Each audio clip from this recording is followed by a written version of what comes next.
Pour ceux qui n'ont pas de nouvelles depuis X temps de WAM, je vais bien. J'ouvre une boutique demain, comme vous pouvez le voir à ses yeux. Là, j'ai le cœur qui bat tellement vite. Je fais caca culotte, même si je sais que ça va bien se passer. Je voulais allumer la caméra pour dire merci à vous de m'avoir soutenu. Fut un temps où personne ne croyait en moi. Merci à vous d'avoir acheté des pochettes. Merci à vous d'avoir acheté des box. Merci à ceux qui avaient commandé des pulls au fond de la classe. Excellent ça. Merci à ceux qui avaient commandé la liste de fournisseurs. D'ailleurs, fournisseurs que j'utilise toujours et on me demande souvent quel fournisseur tu utilises. Non, je ne vais pas te le dire, je vais même pas te le vendre, je vais les garder pour WAM. Merci Vinted, en vrai de vrai, je stresserais beaucoup plus si j'avais pas Vinted. Genre là, je suis en réalité assez confiant parce que je sais que je vends sur Vinted. Hier, en combinant les deux avec la boutique qui n'est pas ouverte et Vinted, j'ai fait 500. Je pense que la boutique peut doubler, voire tripler mes revenus. Par contre, j'ai rempli la boutique et mon appart est toujours un gigazion. J'avais essayé de régler journal de bord en mode l'ouverture de la boutique, tout ça. Au final, je trouvais ça ennuyeux. Donc voilà, c'est pour vous dire que les journaux de bord ne reviendront pas parce que moi-même, je ne consomme plus de vlogs en vrai, il y a aussi ça. Et que les processus pour faire un journal de bord, je les trouve assez ennuyeux. Maintenant que j'ai goûté au format court, où tu peux raconter quelque chose en 2 minutes, tu peux recevoir le montage vraiment peu de temps après. C'est un plaisir de faire ça, de raconter des choses intéressantes. Et là, avec les vlogs comme ça, j'ai l'impression de raconter rien d'intéressant. Punaise, il y a une colorimétrie trop bizarre là à Toulouse. C'est mal le ciel, genre il est vraiment monochrome gris. Oui, je voulais dire aussi, Journal de bord était là pour faire ma sociabilisation. En réalité, ça ne corrige rien, ça ne change rien à la sociabilité de faire des trucs sur internet. C'est un placebo, je m'en suis rendu compte. Et aujourd'hui, en vrai, depuis que je suis sur Toulouse, ça m'a pris quand même quelques temps à rencontrer. On va passer devant sa boutique là. Cette dame qui tient Cracra Boutique. Et ça m'a permis d'avoir un pont social en fait, de rencontrer des gens sympas, des gens cool. Le fait d'avoir la boutique, en fait, ça fait un prétexte social pour pouvoir voir des gens et pour que des gens viennent aussi. Par exemple, hier, il y avait Thomas et Lisa à la boutique. Moi, je trouve ça beaucoup trop cool qu'il y ait ce lieu-là parce que vous avez vu chez moi comment c'est. Je me sens pas à l'aise à recevoir des gens, je me sens pas à l'aise. Enfin, ma vie, c'est devenu au fond de la classe, quoi. Et la boutique est faite pour ça plus que pour ramener du cash. Je suis chaud que vous me posiez toutes les questions que vous avez par rapport à une boutique, comment ça se passe, quel budget, tout ça. Posez-moi des questions, j'en ferai une FAQ. Maintenant, c'est plus faire des journaux de bord, etc. Mais je suis chaud d'aider l'écosystème de la frite. Là, j'ai reçu la première quittance de loyer, 6000 balles. Parce qu'en fait, ça correspond à 4 mois. La caution fait 3 mois de loyer, plus un autre mois. Du coup, c'est un loyer à 1006 ou 1008, je sais même plus. Fait x4 quoi. D'après ce que j'ai compris. Bref, j'ai compris que je devais de l'argent à un proprio et que je n'avais pas cet argent puisque j'avais pas prévu assez de budget. Mais bon, il faut que j'ouvre absolument samedi pour récupérer de l'argent, pour pouvoir réinvestir et rembourser mes dettes. Petite chocolatine, quitte à être angoissé, autant calmer ses angoisses avec des bonnes choses, du beurre, des produits français. Plus sérieusement, si je peux donner un conseil pour réussir son business, faites ce que vous aimez, juste ça. C'est le seul point que vous devez respecter parce que d'un point de vue extérieur, on a l'impression qu'il y a des gens qui marchent extrêmement bien, parle financièrement, et qui en vrai ont peut-être délaissé une partie de leur vie, l'amitié comme je disais tout à l'heure, enfin la sociabilisation, l'amour, la famille, ce que tu veux, et il y a aussi des gens on pense qu'ils marchent extrêmement bien, alors qu'en réalité, ils font pas les chiffres que l'on pense. Parce qu'en réalité, on n'est pas les comptables des gens, on n'en sait rien, on connaît pas les chiffres, on sait pas ce qu'ils font, on sait pas combien ils ont réellement d'employés, de sous-traitants, on sait pas qui y a derrière. Moi, je garde en tête que tout peut s'arrêter du jour au lendemain. Je suis juste en mode, mec, kiffe ta meilleure vie et essaye d'être heureux. Mais si on parle pécuniairement, vous pouvez devenir riche avec ce que vous voulez. Il y en a qui vendent des photos de leur yep. Et c'est ok. Mais te dis pas, je vais faire ça parce que l'autre il a fait ça. Et du coup, si ça marche pour lui, ça va marcher pour moi. Non, ça marche pas comme ça. Bon, moi je vais me mettre à bosser. Là, il doit être 9h. J'ai déjà fait les colis. Hier soir, j'ai terminé à 22h30. Ah, là, je sais que je vais jusqu'à pouvoir un petit peu déléguer. Je vais faire 8h, 19h. Vraiment. Donc on va bien savourer notre dimanche à chaque fois. Parce que ouais, si j'ai compris une chose aussi, c'est un truc que j'ai pas fait pendant longtemps, c'est prenez un jour de repos. Moi personnellement, 2, je trouve que ça me correspond pas dans le sens où je perds du temps du coup. Mais un jour de repos, j'ai l'impression que ça me fait du bien. Même vous voyez, dimanche, j'ai été bruncher avec Thomas et Lisa. Enfin, meilleure vie. Là, je vis ma meilleure vie. Ensuite, on a été à la boutique, quoi, faire des blagues quoi. J'avais rien d'autre à faire que des blagues. Et avant, j'avais été en brocante. Alors j'ai trouvé un Levi's 70 Made in France que j'ai gardé pour la collection. Et j'aime bien parce que tu peux trouver ce genre de trucs Made in France, des pièces qui ont de l'histoire, en fait des vides-greniers qui se vident quoi, et ça fait un cycle. En fait j'aime bien l'idée du cycle, mais si tu veux tenir un business sur les brocantes, c'est compliqué. Je veux dire, aujourd'hui ouais, j'ai rendez-vous avec EDF à 11h, puis après j'ai rendez-vous avec le comptable, je sais plus l'heure. Je suis désolé mon cher JF. Mon comptable qui était un abonné, enfin qui est toujours, hein, tu t'es pas désabonné. Mais bref, j'ai rendez-vous avec lui, ça se passe à la boutique. Donc on a une matinée assez chargée. Photo, pense, rendez-vous EDF, folie, comptable. Je vous amène à la boutique, vous verrez ce qu'on a à faire. J'ai passé une nuit pas du tout réparatrice. Je sais pas si ça se voit. Ah, regardez d'ailleurs. Il y a 2 mètres de jean pour la cabine d'essayage. Je vais faire une cabine d'essayage en jean. C'est pas du Solvay, c'est dommage. Là où on voit le scam de la fast fashion, enfin qu'il y a un problème dans cette industrie, c'est du jean qui vient du Portugal. Et ça m'a coûté 12 € le mètre carré. Donc ça m'a coûté 25 € avec les frais de livraison 31. Ce que je veux dire, c'est que 31 €, enfin du coup 25 € si on parle que de la matière première, on est proche d'un jean en fast fashion. En tout cas, je sais pas combien vendent leur jean Primark par exemple, mais je pense qu'on est pas loin de ça. Et c'est là où tu te dis, il y a comme un problème. Ça, c'est ce que ça me coûte alors que j'ai même pas payé un employé par un jean. Il y a du taf derrière un jean. Et c'est là où tu vois le problème dans cette industrie-là, c'est parce que ça, c'est un jean de qualité, 100% coton. Tu le sens. Donc oui, quand vous avez un pantalon neuf à 30 balles, c'est que il y a des gens qui n'ont pas été payés derrière, qui ont été sûrement esclavagés ou alors qui ont été très peu payés. Mais en l'occurrence, si je parle d'une marque qui me déçoit énormément, c'est Uniqlo. Enfin, c'est une marque où j'achète caleçons et chaussettes et ça me fait chier parce que vers la simplicité, parce qu'il n'y a pas de marque de caleçons ou de chaussettes qui font de la com, parce que, enfin, en France, je veux dire, il n'y a pas de marque française, marque de sous-vêtements, les slips, je sais pas quoi, mais c'est pas sexy. On n'a pas une marque sexy de caleçons français, enfin de basique français, en tout cas que je connaisse. Et je trouve ça dommage, puisque du coup, après, j'achète pas des caleçons tous les jours, ça doit. Bref, ce que je veux dire, c'est qu'il y a peut-être une petite opportunité à prendre là-dedans, quoi. Donc, si tu connais une usine qui est fabriquée en France ou quoi que ce soit, je me suis pas encore renseigné, mais je sais que ça doit pas être très dur à trouver. Mais moi, j'aimerais bien proposer des basiques fabriqués en France à la boutique, mais moi ce serait plus caleçons, chaussettes, que je trouve qu'il y a des très beaux basiques dans la seconde main made in USA qui retomberont moins cher que des basiques neufs fabriqués en France. Mais caleçons, chaussettes, t'achètes pas ça en seconde main, je comprends que ce soit un peu répugnant. Mais voilà, faudrait trouver un moyen de s'aligner sur les prix d'Uniqlo avec du français, du local, et de le mettre dans des shops qui sont cool, tu vois. Je dis pas que mon shop est cool, hein, mais il le sera cool. En tout cas, je vais tout faire pour que ce soit un endroit cool et que les gens... vous verrez le shop tout à l'heure. Non, il faut que j'y aille. Juste avant, j'ai un format court à mettre. Moi qui détestais les formats courts, c'est bon, je suis tombé dedans. J'aime ça. Je trouve qu'on s'ennuie énormément sur YouTube en ce moment. On se fait chier de ouf. Je trouve que dans la musique, on se fait chier de ouf. Je trouve que sur YouTube, on se fait chier de ouf. Je trouve que sur Instagram et tout, format court, bah moi je vais pas consommer que ça, tu vois. J'aime bien une toute petite dose. Oh, l'angoisse, frère, les formats courts. T'en regardes trop, frère. Ton cerveau, il est cuit. C'est horrible. Je trouve que dans toutes les industries, là, il y a un point mort. Bon, bah voilà. Bienvenue dans ma boutique. On est 15 rue Saint-Ursule, si vous voulez aller voir sur Google. Juste à côté, là, c'est le Capitole. Et là-bas, c'est Place de la Bourse, pour ceux qui connaissent Toulouse. Donc c'est en plein centre-ville. Franchement, c'est top situé. Je sais pas si vous pouvez voir, mais il y a du monde qui passe. La devanture devait être bleue. Je sais pas comment vous le voyez, mais ça ressort, ça peut ressortir violet en fonction de la lumière. En l'occurrence, là, ça ressort violet. Et les bancs là, c'est des bancs de salle d'attente que j'ai récupéré. Sachez que je m'en suis foutu autant de peinture que de bancs. Et c'est Lisa pour les travaux. C'est Lisa qui l'a peint. Honnêtement, moi tout seul, je l'aurais pas peint. Enfin, si, je voulais le peindre, sauf que j'ai autre chose à faire, quoi. J'ai des étiquettes et tout.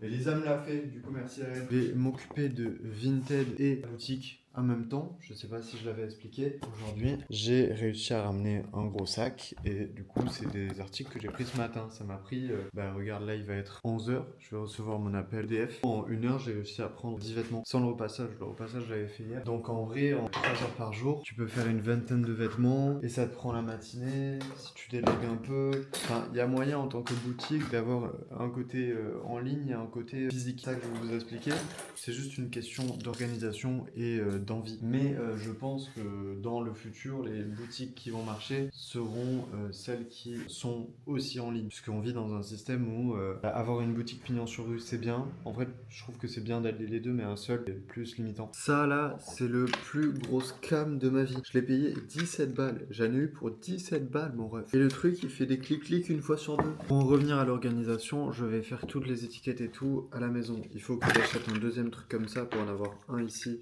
et ai un à la maison pour qu'en fait quand j'arrive j'ai juste à débarrasser et tout mettre sur cintre ici et enlever du coup tout ce qui a été vendu en ligne et que je perde pas le temps à faire ça ici quoi. Pourquoi je le fais ici plutôt qu'à la maison? C'est parce que je trouve ça plus pratique et aussi je mets des prix plus bas quand je le fais à la maison. Quand je suis ici, j'ai tendance à mettre des prix plus élevés et j'ai envie que ça reste très abordable et pour les gens et du coup je me dis que c'est mieux.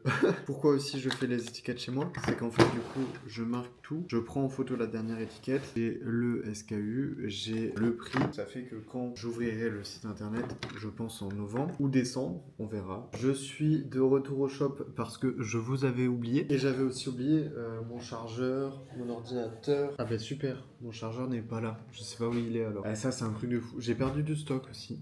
Mais je sais pas où est mon stock. Ok, c'est bon. Et du coup, j'en profite pour vous dire pourquoi je fais peu de journal de bord aussi. C'est ça. C'est que faut savoir que c'est très chronophage. Ça me plaît juste plus en réalité quoi. Mais je l'avais déjà dit ça. Je vais vous montrer un peu le shop comme ça en termes de la vidéo de Spi. Voilà ce que ça donne.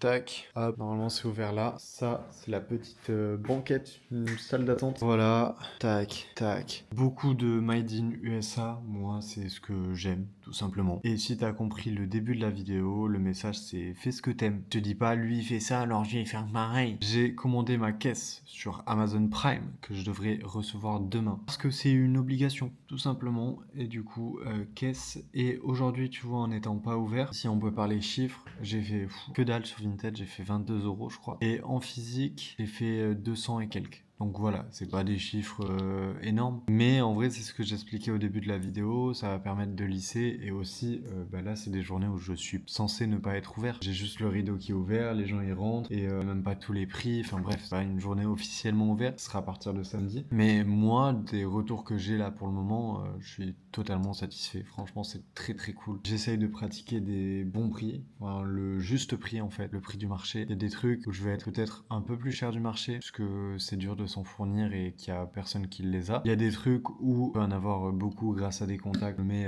peut-être 5-10 balles de moins. Enfin, je fais plaisir aux gens. Moi, en fait, c'est comme ça que je le vois pas par rapport à une autre concu ou je sais pas quoi. Je me dis juste une petite étudiante, puisque c'est la vérité. Il y a des gens qui ont pas forcément les moyens. Il est 11h. Enfin presque, j'ai terminé ma journée sur Vinted. Donc voilà, c'est des petites journées que je fais.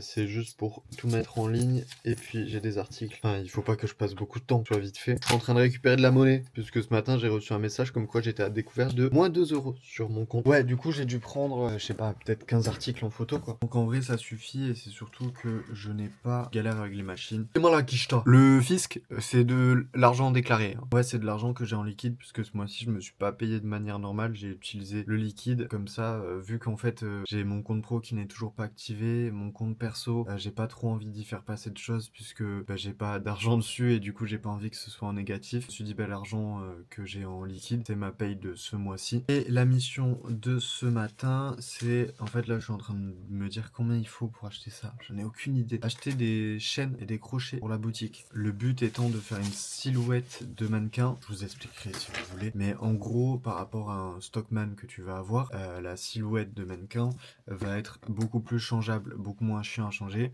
ce qui fait que tu vas la changer plus souvent, ce qui fait que pour tes clients, ils vont plus kiffer de voir une silhouette qui change un peu, j'en sais rien, toutes les 2 semaines, et toi ça te prend moins de temps, du coup tu peux le faire plus souvent que potentiellement les autres, ou juste fais kiffer tes clients, enfin t'as pas besoin de te comparer aux autres quoi. Et même pour toi, enfin, et puis là je me rends compte qu'il y a un énorme vide, on sait pas trop ce que je vends, on sait pas trop, on dit que là ça posera les bases, et aussi un article en vitrine va faire vendre cet article-là. Je m'aperçois qu'il y a des articles, moi je kiffe, de collection, qui marchent en ligne, mais en physique, les gens ne s'y attardent pas dessus parce qu'ils ne connaissent pas. En tout cas, ils ne se rendent pas compte à quel point c'est stylé. Et il faut leur montrer un peu un outfit et qu'ils se disent ah ouais, ok mec, c'est lourd ça. En vrai, c'est le principe de l'influence d'achat qu'il y a sur les réseaux sociaux, mais avant les réseaux sociaux, c'était des gens qui portaient des choses et des gens qui exposaient des choses et des gens qui montraient des choses. Maintenant, c'est pareil, mais on le fait sur les réseaux sociaux. Si t'as une boutique et que tu portes les vêtements que tu vends, ça va automatiquement faire beaucoup plus vendre puisque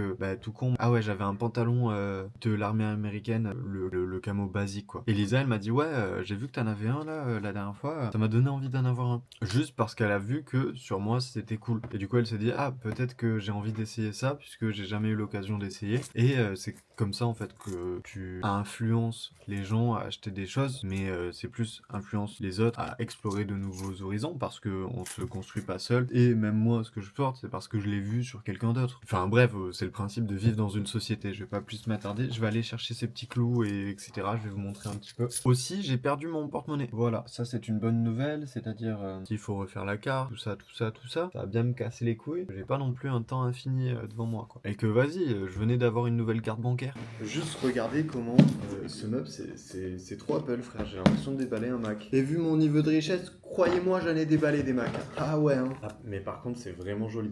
C'est vrai, mais c'est vraiment Apple, frère. Nous sommes dimanche. Hier, du coup, c'était l'ouverture. Mec, c'était si bien. C'était génial. Bah, vous voyez ces cernes-là? Ça va partir en brocante. 8h30. L'objectif, c'est trouver un miroir un peu d'époque avec des dorures. Sinon, il faut aller au marché aux puces de Toulouse, où il y a un Emmaüs aussi. Mais il faut prendre la voiture. Marché aux puces. Je sais que je vais mettre 3 chiffres. Si je peux éviter de mettre 3 chiffres, franchement, je me fixe 1 mois et demi. En vrai, puisque quand ce sera vraiment le froid, ça m'étonnerait que je fasse les brocantes. Miroir avant, et ben je dirais l'acheter au marché aux puces et je le paierai le prix que vaut un miroir. Peut-être qu'on parle financièrement, comment c'était la première journée. J'ai fait une journée à plus de 2 000 euros. C'est incroyable, c'est trop bien passé. Il y a du coup un book qui est venu et qui m'a dit hey mec, il m'a acheté pour 200 balles, je lui ai fait un petit prix. On a un collectif de musique, est-ce qu'on peut passer ce soir? Si t'es chaud, on se fait une petite soirée en musique et tout, et franchement, trop cool parce que ça a fait vivre le projet et c'était le but.